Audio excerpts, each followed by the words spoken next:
Sarah Thompson's fingers twitched instinctively as the soft piano music drifted through the Golden Palm's elegant dining room. Even after 3 years of serving instead of performing, her hands still ached to dance across piano keys whenever she heard classical pieces. Tonight, it was a recording of Mozart's Piano Concerto No. 23, and each note felt like a bittersweet reminder of her former life. "Table 12 needs their water refilled," Jessica, another waitress, called out as she rushed past with a tray of appetizers. Sarah nodded, quickly adjusting her pristine black apron and grabbing a crystal pitcher. At 28, she had mastered the art of navigating through the maze of white-cloth tables with the same grace she once used to navigate complex piano compositions. The Golden Palm wasn't just any restaurant in downtown Manhattan. It was an institution where old money clinked crystal glasses with new tech fortunes, where business deals worth millions were sealed over perfectly seared Wagyu steaks, and where the grand piano in the corner served as a silent reminder of everything Sarah had lost. 3 years ago, Sarah had been preparing for her final recital at Juilliard. Her professors had called her a once-in-a-generation talent, and several prestigious orchestras had already expressed interest in her. But then came the phone call that changed everything. Her mother, Diana, had collapsed during her shift at the elementary school where she taught music. The diagnosis was devastating: stage 3 lymphoma. The choice had been impossible yet simple. Diana had sacrificed everything to support Sarah's musical dreams after her father's death when Sarah was just 12. She'd worked multiple jobs, moved to a tiny apartment, and spent countless hours driving Sarah to lessons and competitions. When the medical bills started piling up, Sarah's decision to leave Juilliard was heartbreaking but necessary. "The insurance only covers so much," Sarah muttered to herself, straightening a fork on table 12 after refilling the water glasses. The Golden Palm's generous tips helped keep up with the payments for her mother's experimental treatments, even if each shift felt like walking through a museum of her abandoned dreams. Thomas Wellington, the restaurant's owner, had hired her on the spot when she'd applied. The distinguished 60-year-old restaurateur had a reputation for running the finest establishment in the city, but also for having an uncanny ability to read people. "There's a story in your hands," Heath said during her interview, noticing how she held the application form with the delicate precision of a musician. Sarah glanced at the grand piano as she passed it for the 100th time that evening. It was a magnificent Steinway & Sons Model D concert grand, kept in pristine condition even though it was only played on special occasions by hired performers. Sometimes, during closing hours when she thought no one was listening, Sarah would ghost her fingers over the keys without pressing them, remembering the feel of ivory beneath her fingertips. "Sarah?" Jessica's urgent whisper snapped her out of her reverie. "Heads up, Marcus Blackwood just made a reservation for 8 people. He's bringing some big shots from that new tech company everyone's talking about." Sarah's stomach tightened. Marcus Blackwood's reputation preceded him like a storm cloud. The 55-year-old real estate mogul was known for 2 things: his brilliant business acumen and his terrible treatment of service workers. Last month, he'd reduced a new waitress to tears over the temperature of his wine. "When are they coming?" Sarah asked, already dreading the answer. 20 minutes. "And guess whose section they're in?" Sarah closed her eyes for a moment, gathering her strength. Of course they would be in her section. The universe had a twisted sense of humor that way. "Thanks for the warning, Jess." As she prepared the large corner table, Blackwood's preferred spot, Sarah found herself humming the Mozart piece still playing softly through the restaurant speakers. Music had always been her refuge, her way of finding calm in chaos. She thought of her mother, now in remission but still requiring regular treatments, and reminded herself why she was here. The next 15 minutes passed in a blur of preparation. Sarah made sure every detail was perfect. The temperature of the wine room adjusted to Blackwood's notorious preferences, fresh flowers arranged precisely in the center of the table, each piece of silverware aligned with military precision. She couldn't afford any mistakes tonight. The tips from a table this size could cover next week's treatment copay. Through the restaurant's front windows, Sarah watched as 3 sleek black cars pulled up to the valet. The evening crowd at the Golden Palm momentarily hushed as Marcus Blackwood strode in, his imposing 6'2" frame wrapped in what was undoubtedly a bespoke suit. Behind him trailed 7 others, all carrying themselves with the distinctive air of those accustomed to power. Sarah took a deep breath, squaring her shoulders as she had before countless recitals. She could do this. It was just another performance, another role to play. As she approached the table with menus in hand, she pushed away thoughts of the piano behind her, of Mozart's concerto still playing softly in the background, of all the dreams she'd carefully packed away. "Good evening, Mr. Blackwood and guests. Welcome to the Golden Palm.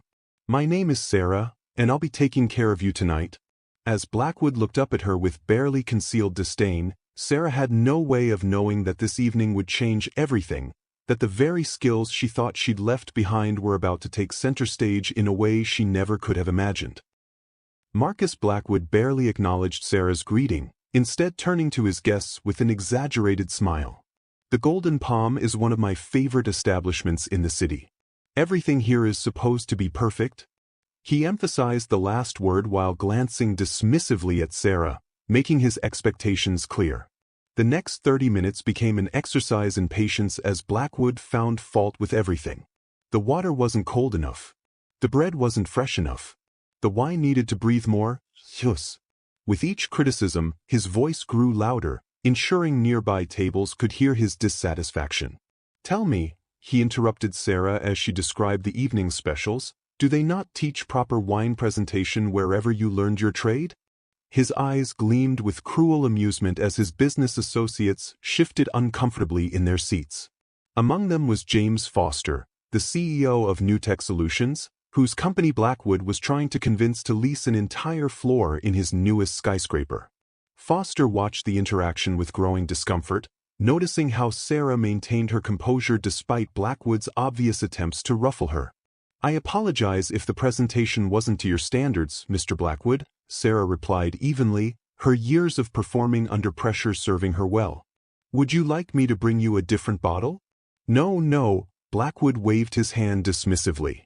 "Let's not waste any more time on your inadequacies. Though I must say, it's refreshing to see someone who knows their place." The comment hung in the air like poison. Several nearby diners paused mid-conversation, and Sarah felt heat rise to her cheeks. But years of discipline, both from music and service, kept her expression neutral. It was then that Blackwood's attention drifted to the grand piano in the corner. A malicious smile spread across his face as an idea formed. "Tell me," he said, loud enough for nearby tables to hear, "does that beautiful Steinway ever get any use? It seems rather wasteful to have such an instrument gathering dust." "We have regular performers on weekend evenings, sir," Sarah answered, her heart beginning to race. She knew that smile. It was the same one he'd worn before reducing the other waitress to tears last month. "Really? Well, why wait for the weekend?" Blackwood stood up, commanding attention. "Ladies and gentlemen," he announced to his table and those nearby, "I believe we deserve some entertainment with our dinner. And since our waitress here seems to be struggling with her current profession, perhaps she'd like to try another." Sarah's fingers trembled slightly as she clutched her serving tray. The Mozart recording had long since ended, and the restaurant had grown quieter, attention drawing to Blackwood's theatrical display. "I'll tell you what," he continued, pulling out his wallet and laying 10 crisp $100 bills on the table. $1,000 if you can play something more complex than chopsticks. Consider it a generous tip, since I doubt you'll earn one through your service tonight." James Foster set down his fork. "Marcus, I don't think dash." No, James. This is perfect." Blackwood's voice boomed through the restaurant. "We're all about opportunity in America, aren't we? Here's her chance to earn more in 5 minutes than she probably makes in a week." Sarah stood frozen, her mind racing. The money would cover her mother's next 2 treatment copays. But the humiliation. She could feel everyone's eyes on her, the pitying looks from other servers, the uncomfortable glances from diners, the gleaming satisfaction in Blackwood's expression. "Come now, don't be shy," Blackwood goaded. "Unless, of course, you're afraid to show us all your limitations. I mean, surely if you had any real talent, you wouldn't be serving tables, would you?" In that moment, something shifted inside Sarah. She thought of her mother, who had taught her that talent wasn't just about ability, it was about dignity, about using your gifts with grace even in the face of cruelty. She thought of all the hours practicing at Juilliard, of the standing ovations, of the dreams she'd put on hold but never abandoned. Thomas Wellington appeared at her side, his presence reassuring. "Sarah," he said quietly, "you don't have to dash." "It's all right, Mr. Wellington," Sarah interrupted, her voice steady despite her racing heart. She carefully set down her serving tray and smoothed her apron. "I accept your challenge, Mr. Blackwood." Blackwood's triumphant laugh echoed through the restaurant. "Excellent. Though I must warn everyone, you might want to cover your ears. These things never end well."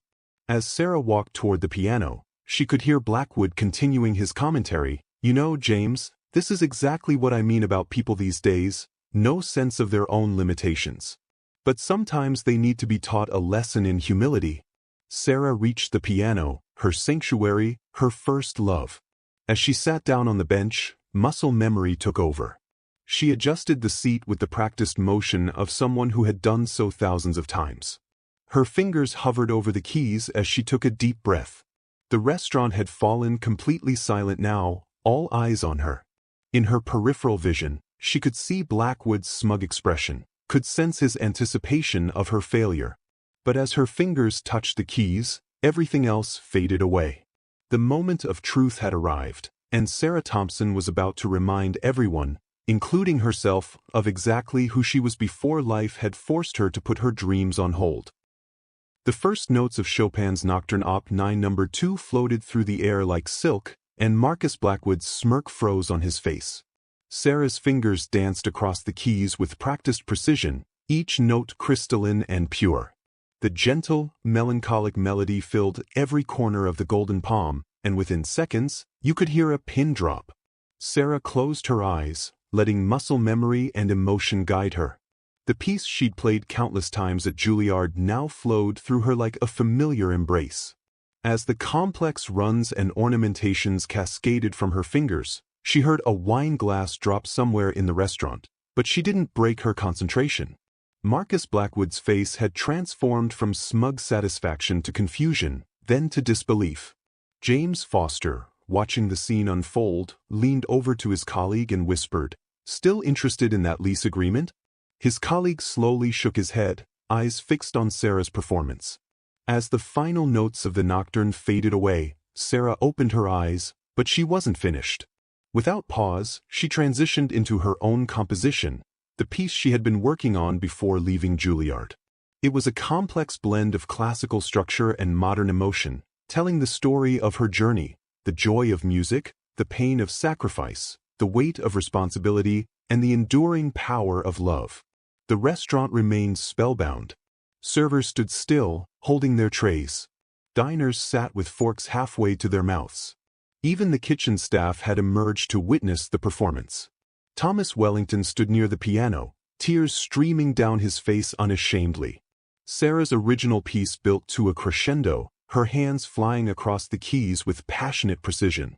The music spoke of resilience, of dignity in the face of cruelty, of beauty rising from hardship. As she played the final chord, the silence that followed was deafening. Then, like a dam breaking, the restaurant erupted in thunderous applause.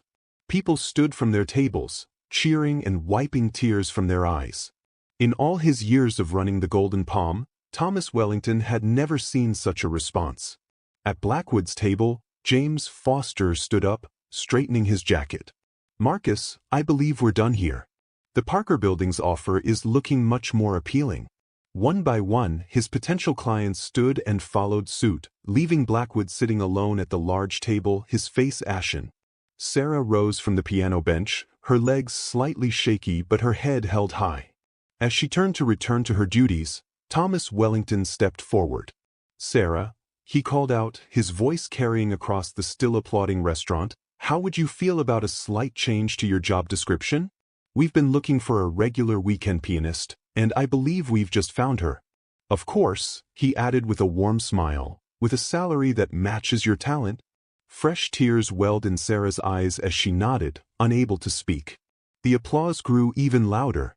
Later that evening, as Sarah was gathering her things to leave, Jessica rushed up to her with the phone. "Sarah, you need to see this." Someone posted a video of your performance. It's already going viral. Sarah looked at the screen, seeing the view count climbing by the minute. The comments were flooding in. Incredible. This is what real talent looks like. Best karma ever. But what caught her eye was a comment from a major orchestra. We'd love to speak with this pianist. Please contact us. As she walked home that night, Sarah called her mother. Mom, she said, her voice breaking with joy, you'll never believe what happened today. 2 weeks later, Sarah still worked at the Golden Palm, but now she split her time between serving during the week and performing on weekends. Her weekend performances drew crowds, and the tips she received, combined with her new salary, more than covered her mother's medical bills. Marcus Blackwood never returned to the Golden Palm. The video of his attempt to humiliate Sarah had cost him the New Tech Solutions deal, worth millions, and several other potential clients. His reputation in the business community suffered significantly after the incident went viral.